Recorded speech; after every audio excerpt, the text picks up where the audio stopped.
Avant ça, tu sais que tu retrouves sur Archimède tous les cours de ton année expliqués et détaillés en vidéo que tu peux également télécharger en PDF sur ton ordinateur ou imprimer. Tu retrouves également toutes les méthodes de tous les chapitres expliquées étape par étape que tu peux également imprimer. Ensuite, pour mettre ça en pratique, soit tu prends ton propre énoncé en photo grâce à notre IA, ou bien tu retrouves ici une base de données d'exercices de difficulté croissante. Et sur chaque exercice, si tu as besoin, Archimède t'explique tout le raisonnement que tu dois avoir pour être capable de faire n'importe quel autre exercice. Ensuite, tu corriges tes résultats, tu apprends à bien rédiger et tu gagnes plein de points pour suivre ton évolution. Bonjour à tous, je suis très heureux de vous retrouver aujourd'hui pour vous expliquer tout ce que vous devez comprendre et savoir sur le cours des équations. Si tu souhaites juste rafraîchir les idées, tu peux aller voir le résumé de ce cours que je fais à la fin de cette vidéo. Présentation du cours sur les équations, c'est parti! Alors les équations, c'est le nerf de la guerre des maths. On en a partout dans la vraie vie parce que ça nous permet de modéliser des problèmes, de les traduire donc après mathématiquement, de les résoudre et après de se les réinjecter dans la vraie vie pour répondre à des problématiques diverses et variées. On va faire beaucoup de rappels sur les petites équations simples du collège. On va revoir ce que c'est qu'une équation produit nul. Et nouveauté de la seconde, une équation quotient nul. Et enfin, l'équation de type x carré égale a, qu'il faut bien avoir en tête. Là encore, il n'y a pas de secret. Tu vas sûrement comprendre et retenir par cœur le cours, mais il faut absolument après que tu ailles mettre ça en pratique et que tu lises bien les méthodes qui sont les trucs et astuces pour réussir tes exos. Alors d'abord, un peu de vocabulaire, revenons sur la base. Qu'est-ce que ça veut dire de résoudre une équation? Eh bien, ça veut dire trouver toutes les solutions de cette équation. C'est aussi simple que ça. C'est-à-dire, c'est quoi une solution? C'est-à-dire trouver les valeurs de l'inconnu qu'on ne connaît pas encore au démarrage, qui va rendre cette égalité vraie. Waouh, cette égalité, mais pourquoi on parle d'une égalité? Eh bien parce qu'une équation, c'est une égalité. Tu vois ici, nous avons 9x moins 2 qui doit être égal à 7 fois quelqu'un moins 1 plus 1. Il va donc falloir qu'on trouve la valeur de x qui fait que si tu remplaces après à gauche et à droite ce x par la valeur que tu auras trouvée, ça matche bien, il y a bien l'égalité. C'est donc, si on relie, c'est bien trouver la valeur de l'inconnu, ou peut-être des inconnus s'il y en a plusieurs, qui vont rendre notre égalité vraie. Si ça ne rend pas l'égalité vraie, c'est que ce n'est pas une solution de notre équation. Alors, évidemment, on ne va pas y aller en tâtonnant à bonne franquette.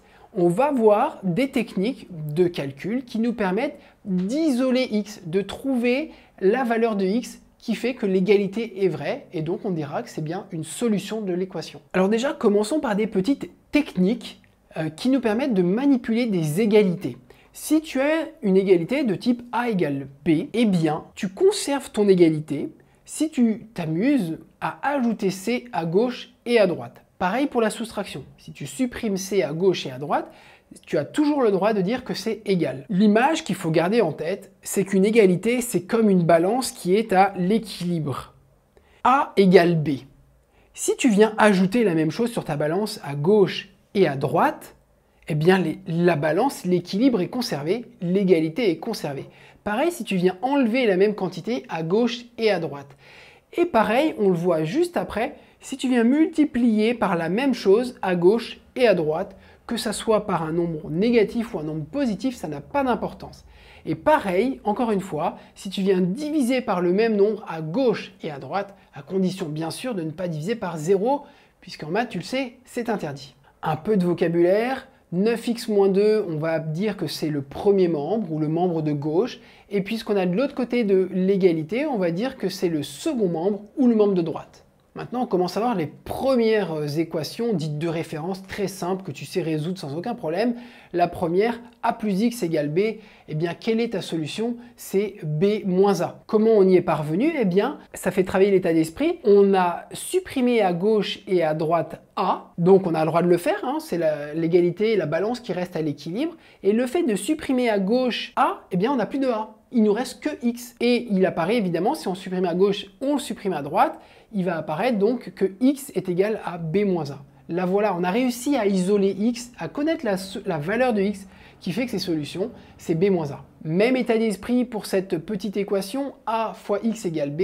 Il faut là aussi isoler x. Eh bien, on va l'isoler. Actuellement, il est collé avec a. On va diviser par a à gauche et à droite. Évidemment, il ne faut pas que a soit nul. Et la solution de cette équation, c'est donc b sur a. En exemple, ça donne ces petites équations que je te laisse lire. Elles sont évidemment très simples. Ici, on isole x en enlevant 3 à gauche et à droite. Et ici, on va enlever le 2 qui est collé à x en le divisant par 2 à gauche et à droite. Petit rappel de troisième, tu as vu ce que c'était qu'une équation produit nul. On va redéfinir ça. C'est une équation dont un des membres est de la forme un produit de facteurs et dont l'autre membre, c'est 0. Voilà en exemple. Ici, on a bien d'un côté de l'égalité un produit, puisqu'ici il y a un fois qui n'est pas noté mais qui est fortement sous-entendu, et de l'autre côté on est égal à 0. Ici nous avons donc une équation produit nul. Et tu avais également vu quand est-ce qu'une équation produit nul. Revient à de la pure logique très terre à terre. Quand est-ce que le résultat d'une multiplication, parce que c'est ce qu'on a à gauche, on a une multiplication, quand est-ce que le résultat d'une multiplication peut être égal à 0? Eh bien c'est que lorsque l'un des deux facteurs, c'est égal à 0. Quand on fait 0 fois quelqu'un, en effet, on aura 0. Ou si on fait quelqu'un fois 0, on aura 0. Donc, quand est-ce qu'un produit de facteurs est nul? Quand est-ce qu'une équation produit est nulle? Eh bien, c'est si et seulement si l'un des deux facteurs, au moins l'un des deux facteurs, ou les deux, est nul. Cette équation produit, on part donc en 2x plus 1 égale 0, ou bien l'autre facteur égale 0. On traite nos petits problèmes d'équations de référence du premier degré toutes simples séparément. Et après, on conclut avec un joli S pour solution et on met nos solutions entre accolades séparées par un point-virgule. Maintenant, la nouveauté de ce chapitre en seconde, c'est les équations quotient nul. D'abord, on va définir ce que c'est qu'une équation quotient nul, mais je pense que tu t'en doutes. C'est une équation dans laquelle un des membres est de la forme un quotient de facteur et dont l'autre membre est 0. Voilà ce que ça donne. En exemple, on a bien un quotient de deux facteurs ici et l'autre membre qui vaut 0. Maintenant, quand est-ce que un quotient peut être égal à 0? Un quotient, c'est une division. Donc pose-toi la question, quand est-ce que le résultat d'une division peut faire 0? C'est évidemment pas quand on divise par 0 parce qu'on n'a pas le droit de diviser par 0. Ça, au contraire, ça va nous donner des valeurs. Quand est-ce qu'un quotient est nul? C'est uniquement quand le numérateur est égal à 0. C'est uniquement quand tu fais 0 divisé par quelqu'un que tu vas pouvoir obtenir 0. Là aussi, c'est pas en faisant quelqu'un divisé par lui-même qu'on obtient 0. Quelqu'un divisé par lui-même, ça fait 1. Donc un quotient de facteur est nul si et seulement si son numérateur et uniquement son numérateur est nul et également son dénominateur non nul. Là, ça va nous donner des valeurs interdites. Et il est vraiment important que tu commences par d'abord chercher tes valeurs qui rendent ton dénominateur nul pour chercher les valeurs dites interdites à x. X ne pourra pas prendre ces valeurs puisqu'il rend ton dénominateur nul et donc il fait qu'on divise par 0. Et après, tu diras que c'est quand ton numérateur est nul. Et là, tu auras tes solutions. Il faudra regarder si dans tes solutions, tu n'as pas des valeurs interdites venant du dénominateur. Et évidemment, ce qui prime, c'est la valeur interdite. Donc ça retirera une des solutions. En exemple, ici, on a une équation quotient nul. On commence par chercher l'ensemble de définitions. C'est valable pour lorsque x moins 5 est différent de 0. On n'a pas le droit de diviser par 0.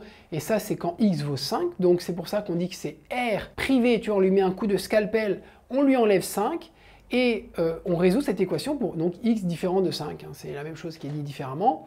Et cette équation devient équivalente à ce que le numérateur soit nul. Et x plus 2, tu sais quand est-ce que c'est nul? C'est lorsque x vaut moins 2. Et là aussi, on conclut avec un S manuscrit avec égal, nos solutions sont égales entre accolades, moins 2 ici uniquement. Enfin, une autre type d'équation qu'il faut bien avoir en tête, c'est les équations de la forme x au carré. Donc quelqu'un que je ne connais pas au carré doit faire a. Là, c'est très important de faire attention au signe de a. Il y a 3 cas de figure.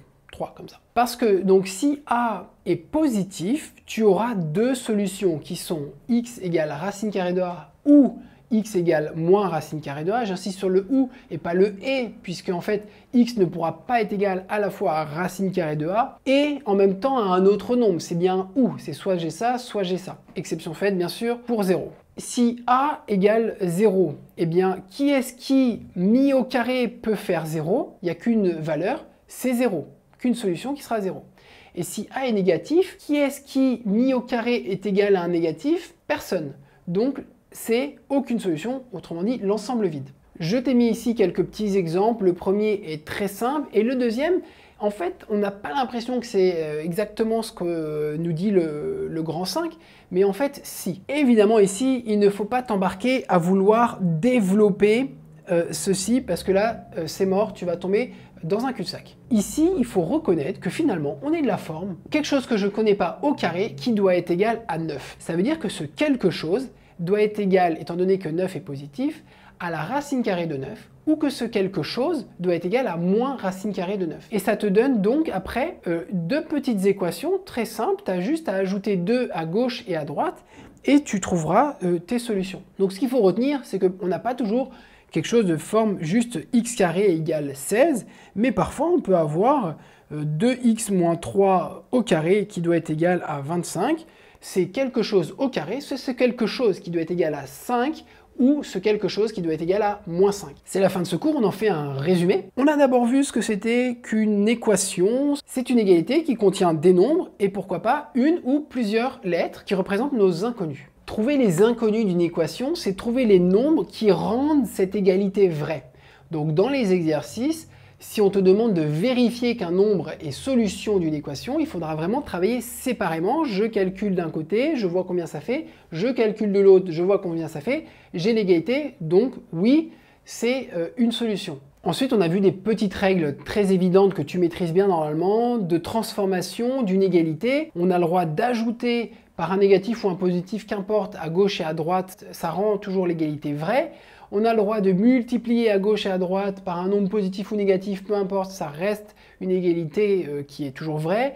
Et on a le droit de diviser, à condition de ne pas diviser par 0, bien sûr. Des petites équations de référence, ax plus b, on va soustraire à gauche et à droite, et donc la solution c'est b moins a, ou bien ax égale b, on va diviser à gauche et à droite par a, et donc la solution c'est b sur a. On a revu ce que c'était qu'une équation produit nul. D'abord on a défini, c'est une égalité dans laquelle j'ai un des membres qui est un produit de facteurs et l'autre membre qui est égal à 0. Et quelles sont les solutions d'une équation produit nul? C'est quand au moins un de ces facteurs est nul. Donc une équation de type a fois b égale 0, ça part en a égale 0 ou b égale 0. Ensuite, la nouveauté de ce programme, c'est une équation quotient nul. Donc là, c'est une égalité dans laquelle un de ses membres est un quotient de facteur et l'autre membre, c'est 0.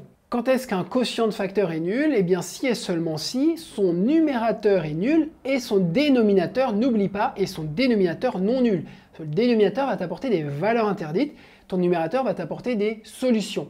Et il va falloir faire attention que tes solutions que tu trouves ne contiennent pas des valeurs interdites que tu as commencé par chercher en premier lieu. Et enfin, pour conclure, les solutions de cette équation x carré égale a, ça va dépendre du signe de a. Si a est positif, j'ai deux solutions, racine carrée de a ou moins racine carrée de a. Si a égale 0, qui est-ce qui mis au carré fait 0? Il n'y a qu'une solution, c'est 0. Et si a est négatif, personne dans R n'a son carré qui est égal à un négatif. Donc il n'y aura pas de solution. Je t'invite maintenant à mettre ça en pratique dans des exercices et surtout à voir les méthodes, puisque là on te donne tous les trucs et astuces qui te permettent d'être efficace dans tes exercices. Allez, à bientôt et que la force soit avec toi.